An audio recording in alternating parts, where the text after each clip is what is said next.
Hello అండి. వదిన, అక్షింతలు వేద్దువురా కేక వేసింది ఆమని. మనం ఇంట్లో వాళ్ళం, చివరిలో వెయ్యొచ్చులే ఆమని. పర్వాలేదులే అక్క, తర్వాత వెద్దువు గాని. అమ్మా, మీరు వెయ్యండి అంటూ వాళ్ళ అమ్మ చెయ్యి పట్టుకుని తీసుకెళ్ళింది రాగిణి. ముందుకు రాబోయిన స్నేహ అలాగే ఆగిపోయింది. స్నేహ తోటి కోడలు. రాగిణికి 2 మగపిల్లలు. భోగి రోజు పుట్టిన పెద్దవాడికి పుట్టినరోజు, చిన్నవాడికి భోగిపుళ్ళ ఫంక్షన్ రెండూ కలిపి చేస్తున్నారు. వచ్చిన పేరంటాళ్ళు అందరూ అక్షింతలు వేయడం అయిపోయింది. అయ్యో, ఏంటక్క ఇంకా అలా కూర్చున్నావు? నిన్ను కూడా పిలవాలా? రా, అక్షింతలు వెయ్యి అంటూ. ఎరా బన్నీ, పెద్దమ్మని బర్త్డే గిఫ్ట్గా సైకిల్ అడుగుతానని రోజు గోలగోల చేస్తున్నావు, ఇప్పుడు అడగవేంటి అంది కొడుకుని. అవును పెద్దమ్మ, నేను ఎప్పటి నుండో సైకిల్ అడుగుతున్నాను మమ్మీనేమో బర్త్డేకి పెద్దమ్మ కొంటుందిలే అంది. పెద్దమ్మ కొంటావా అడిగాడు బన్నీ. సాయంత్రం పెదనాన్నతో పంపుతానులే బన్నీ అంటూనే నేను వెళుతున్నాను రాగిని అంటూ బయటకు నడిచింది. అయ్యో అక్క, భోజనం చేసి వెళ్ళు. వెనక నుండి రాగిణి మాటలు వినపడుతున్నాయి. కళ్ళల్లో నుంచి కారుతున్న నీటిని కూడా తుడుచుకోవాలని మర్చిపోయి నడుస్తుంది స్నేహ. రాగిణి ఎప్పుడూ ఇంతే, నోటితో నవ్వుతూ నొసటితో వెక్కిరిస్తుంది. తను మొదటిగా అక్షింతలు వెయ్యడానికి పనికిరాదు, కానీ సైకిల్ కొనివ్వడానికి మాత్రం పనికి వస్తుంది. ఏం మనుషులు, నిర్వేదంగా అనుకుంది. రోడ్డు మీద నడుస్తున్న స్నేహ మనసు పెళ్ళైన కొత్తలోకి పరుగు తీసింది. ఏంటండి, ఆ పిల్లలు అంత బాగున్నారా? అలాగే చూస్తున్నారు. ఒక్క ఏడాది ఆగండి, మనకు అంత ముద్దు పాప పుడుతుంది నవ్వుతూ అంది స్నేహ. బాగున్నారు అని కాదు స్నేహ, 2 కమల పిల్లలనుకుంటా. ఎంత ప్రేమగా ఒకరికొకరు తినిపించుకుంటున్నారో చూశావా అన్నాడు కృష్ణ. అటు చూసింది స్నేహ. 2 చేతుల్లో వేరే వేరే ఫ్లేవర్ ఐస్ క్రీమ్స్ ఉన్నాయి.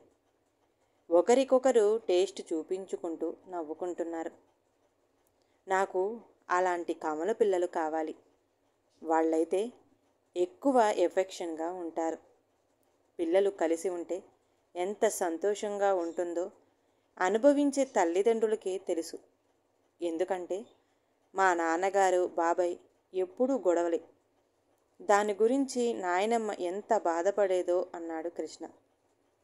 1 కాదు, 2 కాదు, పెళ్ళై 4 సంవత్సరాలు గడిచిన స్నేహకు, కృష్ణకు పిల్లలు కలగలేదు. దానితో తల్లిదండ్రులు, అత్తామామల గొడవ ఎక్కువైంది. 2 ఎన్నో హాస్పిటల్స్ తిరిగారు. స్నేహ ఎన్నో పూజలు చేసింది, అయినా ఫలితం లేకపోయింది. అలా ఎదురు చూపులలోని అందరి ఆక్షేపణలతోనూ ఇంకో 6 సంవత్సరాలు గడిచిపోయాయి. ఇంకా పిల్లలు కలుగుతారని ఆశపోయింది స్నేహ, కృష్ణలకు. స్నేహకు అదే దిగులు అయిపోయి దేనిమీద ధ్యాస లేని విరాగిలా అయిపోసాగింది. కూతురిని అలా చూడలేక, నీ చెల్లెలు కూతురునైనా తెప్పించుకోవే అంది స్నేహ తల్లి. స్నేహ, బన్నీ వాళ్లలో ఎవరినైనా ఒకరిని ఇక్కడికి తెచ్చుకుందాం, నీకు కొంచెం బాగుంటుంది అన్నాడు కృష్ణ. రాగిణి మాటలు, చేతలు గుర్తుకు వచ్చాయి స్నేహకు. స్నేహ భర్త కృష్ణ సెంట్రల్ గవర్నమెంట్ ఉద్యోగి, రైల్వేలో విజిలెన్స్ ఆఫీసర్. జీతం కానీ జీవితం కానీ అతని తమ్ముడితో పోలిస్తే చాలా ఎక్కువ. తనకు కట్నంగా వచ్చిన ఆస్తి కూడా ఇప్పుడు కొన్ని రెట్లు రేటు ఎక్కువగా పెరిగింది. ఆ ఆస్తి బయటకు పోకూడదని పిల్లాడని ఇస్తామంటున్నారు, కానీ తన మీద జాలితో కాదు. అయినా తమ తల్లిదండ్రులు ఎవరో తెలిసిన బన్నీ వాళ్ళు ఎప్పటికీ తమని సొంత తల్లిదండ్రులుగా ప్రేమించలేరు అనిపించింది స్నేహకు. అయినా దత్తత తీసుకోవాలనుకున్నప్పుడు తల్లి తండ్రి ఉన్న వీళ్ళెందుకు? ఆ ప్రేమ లేని వారిని తీసుకుంటే తమకు కూడా పిల్లల ప్రేమ దక్కుతుంది. ఉదయమే భర్తతో అదే ఆలోచించింది. కృష్ణకు కూడా అనాథ పిల్లలైతేనే తమని సొంత తల్లిదండ్రులుగా భావిస్తారు. వాళ్ళకి జీవితం ఇచ్చినట్లు ఉంటుంది అనిపించింది. ఇద్దరూ నిర్ణయించుకుని అనాథాశ్రమానికి వెళ్ళారు. 2 సంవత్సరాల బాబుని చూపించమని అడిగారు. ఆ వయసు పిల్లలను తీసుకొని రావడానికి లోపలికి వెళ్ళారు అక్కడి మేనేజర్. ఆ పెద్ద హాల్లో ఆడుకుంటున్న పిల్లలను కలియ చూశారు. ఇంతమంది తల్లిదండ్రులకు ఎలా దూరమయ్యారో అని తలుచుకుంటే ఇద్దరికీ మనసు బరువెక్కిపోయింది. ఇంతలో పక్కనే ఉన్న ఉయ్యాలలో పిల్ల ఏడుస్తుంటే అటు నడిచింది స్నేహ. ఒకే ఉయ్యాలలో 2 పిల్లలున్నారు. ఒకళ్ళ చేతులు రెండో వాళ్ళు చెయ్యి ఇరుక్కుని చేతులు పెనవేసుకున్నట్టు ఉన్నారు. అప్పుడే ఏడ్చిన పాప నోట్లో రెండో పాప వేలు ఉంది. మొదటి పాప ఆ వేలు జుబుకు జుబుకు చీకుతుంది. ఆ దృశ్యం చూడటానికి ఎంతో మనోహరంగా ఉంది. ఏమండి, ఇటు చూడండి అంటూ భర్తని పిలిచింది స్నేహ. మేనేజర్ పిల్లలను తీసుకుని వచ్చేసరికి వీళ్ళిద్దరూ వారినే చూస్తూ నుంచున్నారు.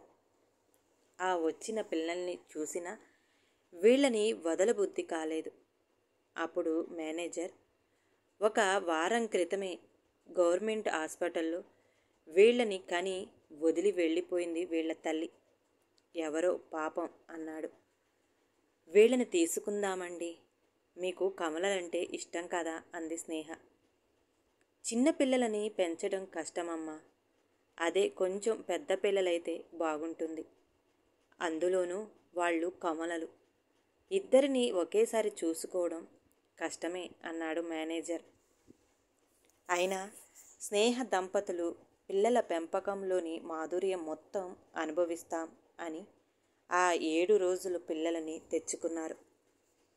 వాళ్ల కోరికకు తగ్గట్టుగా ఆ కమలలు ఆడపిల్ల మగపిల్లవాడు నేత్ర, నిహాల్ అని పేరు పెట్టుకొని చాలా సంతోషంగా పెంచుకోసాగారు. సంవత్సరం గడిచింది. నేత్రకు నడక, మాటలు అన్నీ చక్కగా వచ్చాయి. కానీ నిహాల్ మందంగా ఉండేవాడు. చూపులు కూడా హుషారుగా ఉండేవి కాదు. ప్రతి నెల వ్యాక్సిన్ వేసే డాక్టర్ సలహాతో స్పెషలిస్టుతో టెస్టులు చేయించారు. మానసికమైన ఎదుగుదల సరిగా లేదు అని చెప్పాడు డాక్టర్. మరి తనతో పాటు పుట్టిన నేత్ర బాగానే ఉంది కదా అంటే, ఒక్కొక్కసారి పుట్టుకలో ఆక్సిజన్ అందకపోవడం, జీన్స్లో తేడాల వల్ల కూడా ఇలా రావచ్చు.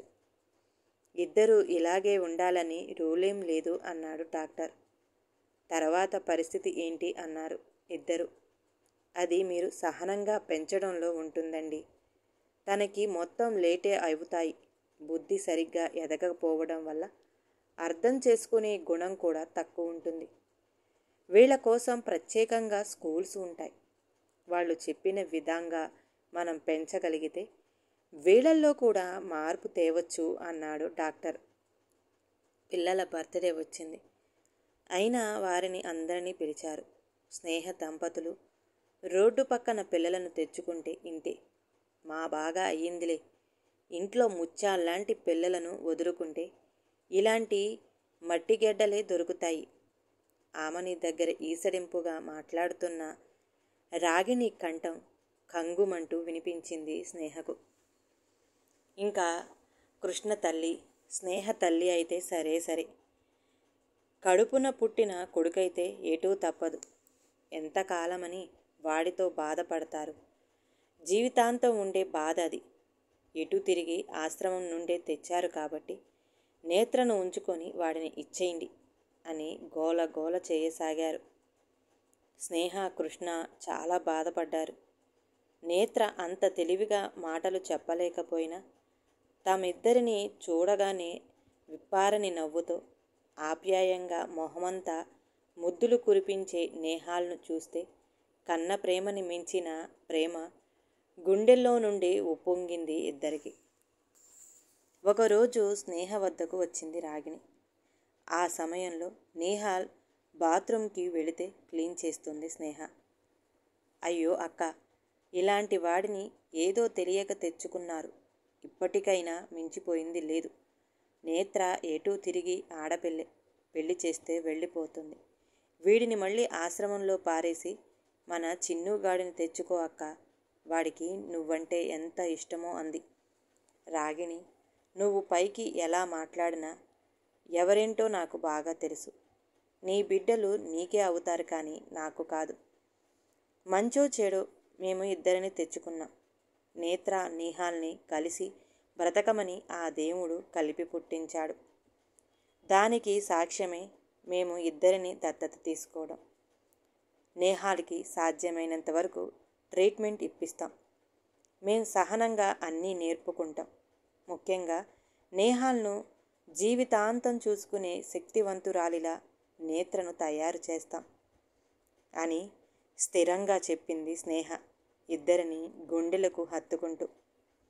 ఈ కథ కనుక నచ్చితే ప్లీజ్ లైక్ చేయండి. అలాగే ఛానల్ని సబ్స్క్రైబ్ చేసుకోవటం మాత్రం మర్చిపోమాకండి. అందరికీ ధన్యవాదాలండి.